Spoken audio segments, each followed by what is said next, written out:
గ్రహణం అని అనగానే సూర్యగ్రహణమైనా చంద్రగ్రహణమైనా మన ఇంట్లో పచ్చళ్ళు లేదా వంట ఆహార పదార్థాలు ఏమన్నా వాటి మీద ఒక గరిక వేసి పెట్టి ఉంచడం అనేది ఎన్నో సంవత్సరాల నుంచి జరుగుతోంది. అది వేయడం వల్ల ఉపయోగం ఏంటి, వేయకపోవడం వల్ల వచ్చే నష్టం ఏంటి అనేది ఇంతవరకు ఎవరు క్లారిఫై చేయలేదు. మా ఇంట్లో అడిగితే అలా వెయ్యాలి అంతే అని అన్నారు మా పెద్దవాళ్ళందరూ. ఇది కాకుండా రేషనలిస్టులు అందరూ కూడా గ్రహణం వల్ల వచ్చే నష్టం ఏం లేదు, ఆ టైంలో మేము తింటాం, బయటికి పెడతాం, మేము చూస్తాం, దీనివల్ల వచ్చే నష్టం లేదని వాళ్ళు అంటున్నారు. ఏది నిజం అసలు? మీ వరకు మీరు చూసిన దీంట్లో ఏం చెప్తారు సార్?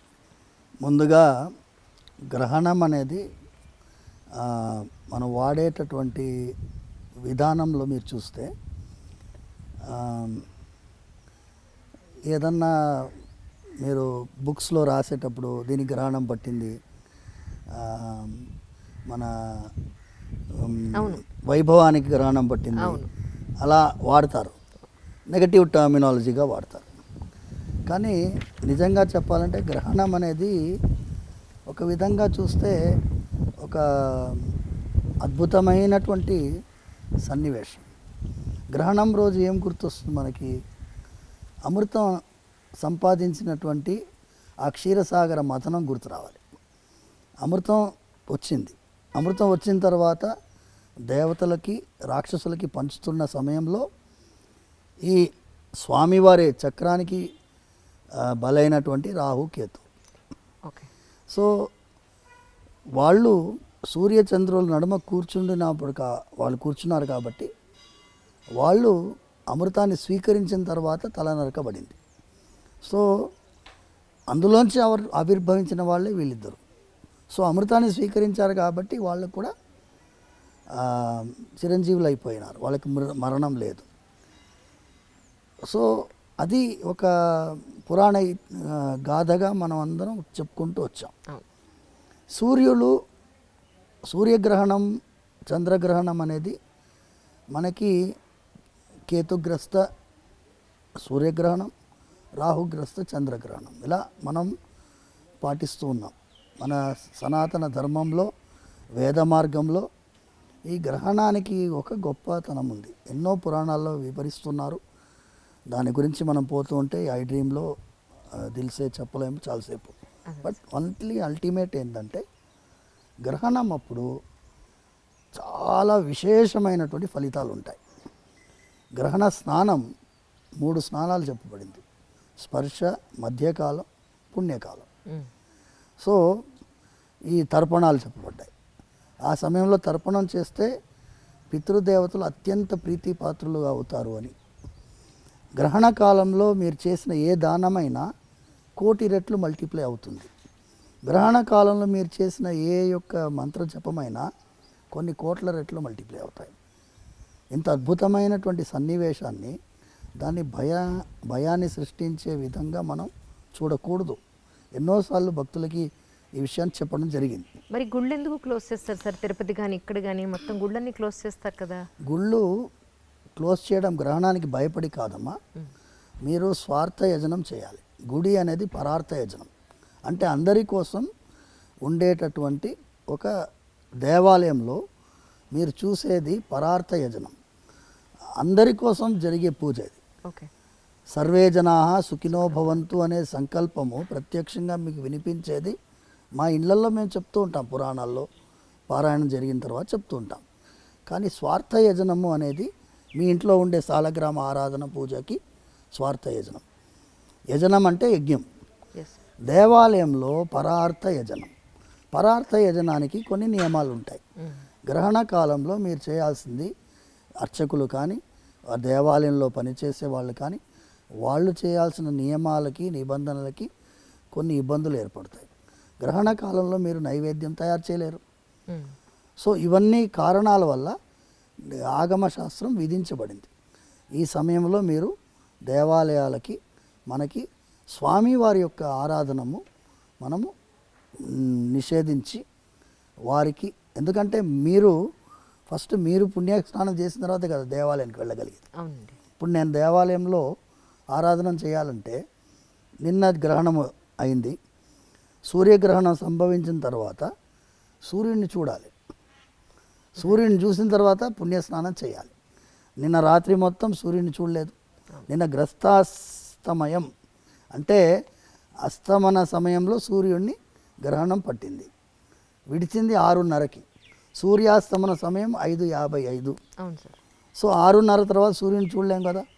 నిన్న రాత్రంతా మేము ఉపవాసం ఉండి ఇవాళ తెల్లవారుజామున లేచి సూర్యుని చూసిన తర్వాత తర్వాత శుద్ధమండల స్నానం చేసిన తర్వాత పుణ్యావాచనం చేసుకొని దేవాలయానికి వెళ్ళి అక్కడ స్వామివారికి అభిషేకాలన్నీ నిర్వహించిన తర్వాత భక్తులకి దర్శనం ప్రారంభించాం. అంటే భగవంతుడికి భక్తులకి నడుమ ఉండే అర్చకుడికి కూడా ఈ పుణ్యస్నానాలు అవసరం కాబట్టి స్వామివారు తమల్ని ఆ ఒక్కరోజు ఆ గ్రహణ కాలంలో భక్తులకి అందుబాటులో లేకుండా మనందరి మీద వాత్సల్యంతో అది పెట్టారు. మీరు దేవాలయాలు మూసేస్తున్నారు, దేవుడికే గ్రహణం భయపడిందా అనేటటువంటి వాళ్ళు విమర్శించుకోనండి. వాళ్ళని ఒక్కొక్కరిని బట్టి నేను కన్విన్స్ చేయడానికి దిల్ సేవే అంజలి లేదు. ఓకేనా. రెండవ పాయింట్, ఇప్పుడు గరికె అనేది అద్భుతమైనటువంటి దర్భానికి అంత విలువ ఎందుకు వచ్చింది అంటే గరిక ఎండితే దర్భ అంతే కదండి. ఎండు దర్భనే మనం వాడతాం. అవును. అయితే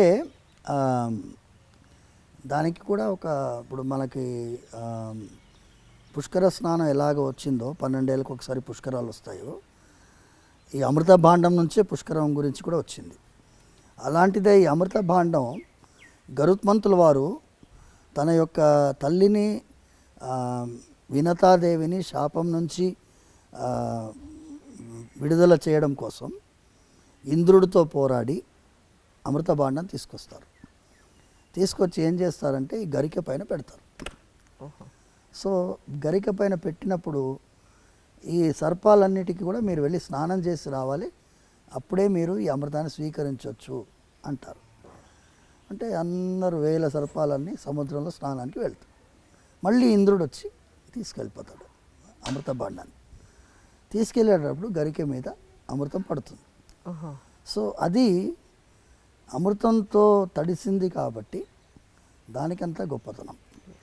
సో అది గరిక తడిసిన తర్వాత ఈ సర్పాలన్నీ ఏం చేస్తాయి, వచ్చి ఆ గరికెని నాకితే సర్పం యొక్క నాలుక రెండుగా చీలిపోతుంది. సో 2 సైమల్టేనియస్ జరుగుతాయి. అందుకే సర్పానికి 2 నాలుకలు గరికె వల్ల వచ్చి అంత షార్ప్గా ఉంటుంది, కోస్తుంది అది. సో అంత పవర్ఫుల్ అన్నమాట ఈ దర్భం. దర్భానికి అంత గొప్పతనం. మేము పవిత్రం ధరిస్తాము, పవిత్ర పాణి అంటారు. పవిత్రం ధరించి వెళ్తాము. ఏదన్నా శుభకార్యం జరగాలన్నా పవిత్రంతో జరగాలి. సో అంత ముఖ్యత్వం ఈ అమృతం వల్ల వచ్చింది. సో గ్రహణం సమయంలో సంబంధించిందంతా అమృతంతో సంబంధించిన విషయం. సో అందుకోసం అంత ముఖ్యత్వం. దాన్ని కనుక మనము ఏదన్నా పదార్థం పైన, వండిన పదార్థం పైన, పచ్చళ్ళ పైన, చెడిపోయే పదార్థం పెరుగు అందులో పెడతారు, చిన్న ముక్క పెడితే అది చెడిపోకుండా ఉంటుంది దర్భం వల్ల. ఇది మనం నమ్ముతాం.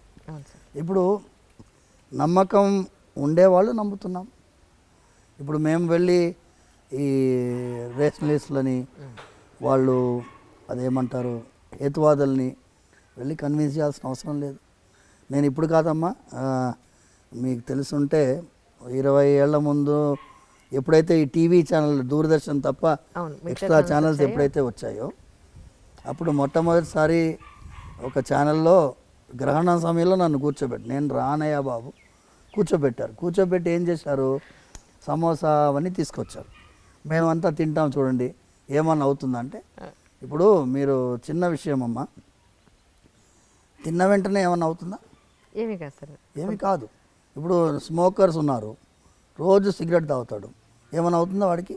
ఎప్పుడు అవ్వాలో అప్పుడు అవుతుంది. ఎప్పుడు అవ్వాలో అప్పుడు అవుతుంది. అయినప్పుడు మీరు అయ్యో ఎందుకు చేసామరా అనిపిస్తుంది. ఇప్పుడు సైంటిఫికల్గా గ్రహణం సమయంలో lot of other reasons are being చెప్తున్నారు. సైన్స్ కూడా గ్రహణం సమయంలో what are the changes, electromagnetic fields ఏముంటుంది, ఎలా ఉంటుంది పరిస్థితి, వాతావరణంలో ఏ మార్పులు ఉంటాయి, వాళ్ళు రీసెర్చ్ చేస్తున్నారు, ఇప్పుడు ఇంకా చేస్తున్నారు. So let us wait. శరీరం పైన మనది ఏంటి అంటే ప్రకృతితో అనుసంధానమైనటువంటి ఒక జీవితం మనది. అది గ్రహించాము కాబట్టే ఇప్పుడు ఈ CO2 కార్బన్ ఎమిషన్ వాళ్ళు విదేశీ వాళ్ళు మాట్లాడుతున్నారు చూడండి. మన వాళ్ళకి ముందు నుంచే తెలుసు. ఋషులు వాళ్ళు ప్రకృతితో అనుసంధానంగా మీరు జీవించాలి, ప్రకృతికి విపరీతంగా మనకు ఏ కార్యక్రమం చేయకూడదు అనేటటువంటి విధానంలో మనం జీవించాం కాబట్టి చాలా విషయాల్లో ప్రకృతితో సంబంధించినటువంటి అంశాలు మనం చెప్తున్నాం. గ్రహణం కూడా ప్రకృతితో సంబంధించిన విషయం. సో గ్రహణం సమయంలో గర్భిణీ స్త్రీలు కొంచెం జాగ్రత్త పడాలని చెప్పాం. అది మూఢనమ్మకం, అది ఇది అన్నారు. ఎవరెవరు మూఢనమ్మకం అన్నారో వాళ్ళు చాలామంది ఈ వైపు వస్తున్నారు. ఇప్పుడు ఈ వైపు వస్తున్నారు. మీరు చూడండి, ఎక్కడైనా బిగ్గెస్ట్ రేషనలిస్ట్ సైంటిస్ట్ వాళ్ళు మేము చేసిన ప్రయాణం అనేది సరి అయిన ప్రయాణం కాదు, ఈ రాజమార్గంలో ప్రయాణమే సరైన. త్యాగరాజ స్వామి పాడాడు, చక్కని రాజమార్గం ఉండగా సందులో దూరనేలా అని పాడాడు. అది సందు తెలియదు, ఎక్కడపోతామో తెలియదు. అందుకోసం ఇటువైపు రావడమే మంచిది.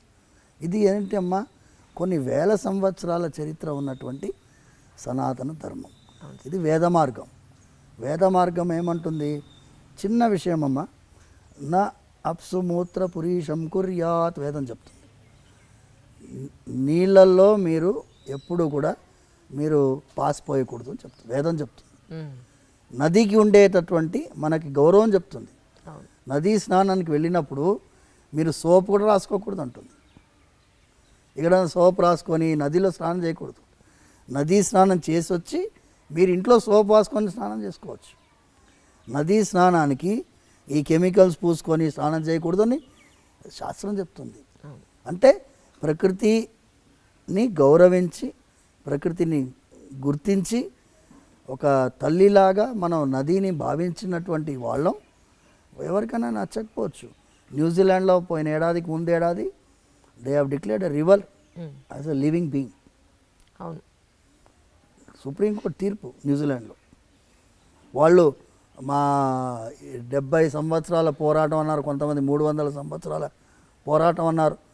నదిని ఒక జీవిగా గుర్తించి, లివింగ్ బీయింగ్గా గుర్తించి తీర్పిచ్చారు. మనం గుర్తించే తీర్పు కాదుగా, మనం ఆల్రెడీ ఫాలోయింగ్. అవును, కొన్ని వేల సంవత్సరాలు. కానీ ఒకటి సరే, నదులన్నింటినీ మనం పొల్యూట్ చేస్తున్నాం, ఇప్పుడు మట్టిని చేసేస్తున్నాం, భయంకరంగా పొల్యూట్ చేస్తాం, భయంకరంగా. ఇప్పుడు హుస్సేన్ సాగర్ ఎలా ఉండింది, ఇప్పుడు ఎలా ఉంది? ఏ చెరువున్నా తీసుకోండి, ముందు ఎలా ఉండింది, 50 ఏళ్ల ముందు ఎలా ఉండింది, ఇప్పుడు ఎలా ఉంది? అంటే మనం డెవలప్డ్ అనుకుంటున్నాం, కానీ డెవలప్మెంట్ అంటే ఏంటి? చెరువులో బిల్డింగ్ కట్టడం కాదు. ఇప్పుడు ఎన్నో ఇళ్లలో నీళ్ళు వచ్చినాయి వర్షాకాలంలో. ఎందుకు? లేఅవుట్ బ్రహ్మాండంగా వేశారు, బిల్డింగ్లు బాగా కట్టారు. ఎక్కడ కట్టారు? చెరువులో. నదీ ప్రవాహంలో నది ఆనుకొని బిల్డింగ్ కట్టాం. నదీ ప్రవాహం ఇంతే ఉంటుంది చెప్పలేం కదా. ఫుల్ ట్యాంక్ లెవెల్ అని ఒకటి ఉంటుంది, FTL అంటారు దాన్ని. FTL అంటే చాలా వరద వచ్చినప్పుడు ఎంతవరకు నిండుతుందో అంతవరకు. కానీ FTL ఏం చేస్తారు వాళ్ళు? ఆ ఇటుక రాయిని తీసి ముందుకు జరిపి ఇదే FTL అని చెప్పి ఇంత ఎంకరేజ్ చేసుకుంటారు. అలా జరుగుతుంది. సో వాళ్ళకి మన గురించి మాట్లాడే అధికారము లేదు, అర్హత కూడా లేదు. అందుకోసం వాళ్ళకి మనం సమాధానం చెప్పాల్సిన అవసరం కూడా లేదు.